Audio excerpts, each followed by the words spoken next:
Hi, I'm Colby with Kansas Tourism, and today we are in Fort Scott exploring the National Historic Site.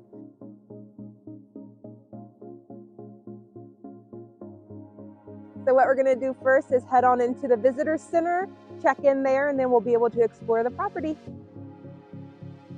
This complex is huge. There's so many buildings you get to see. So we're just going to start our journey clockwise because that makes the most sense.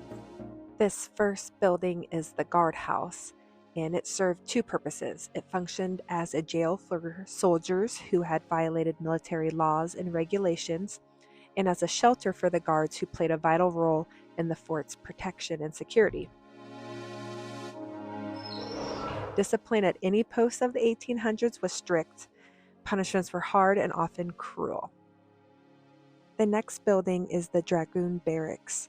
Each room of the barracks provided the soldier with necessities that enabled him to do his duty. The squad room gave him a place to sleep, the mess hall a place to eat, and the laundress quarters a place to get his clothes clean. This building is the quartermaster storehouse. The largest rooms in the building were designed for the commissary and quartermaster storerooms. Normally these rooms were in separate buildings at larger posts, but at Fort Scott, both of these were combined into the same building.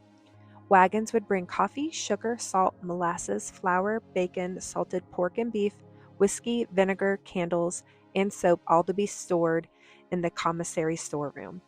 There is also the quartermaster office in here, the issue room, and down in the basement for storage. This is how much coffee I drink in one day.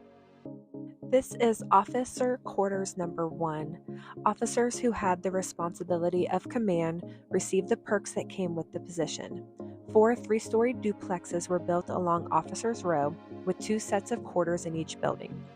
Typically, an officer and his family occupied half of one of these buildings. If the officer was a bachelor, he might share his quarters with other bachelors. Each of these quarters had 2 bedrooms, a dining room, and a parlor for entertainment, a morning or sitting room, and a kitchen.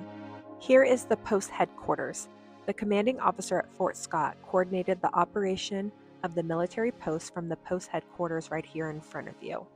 In addition to the offices and court-martial room, the ordnance storeroom and artillery shed are also attached to this building.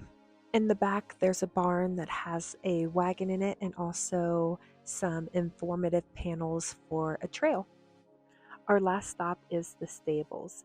This building stabled the horses of the dragoons, soldiers trained to fight on horse and on foot.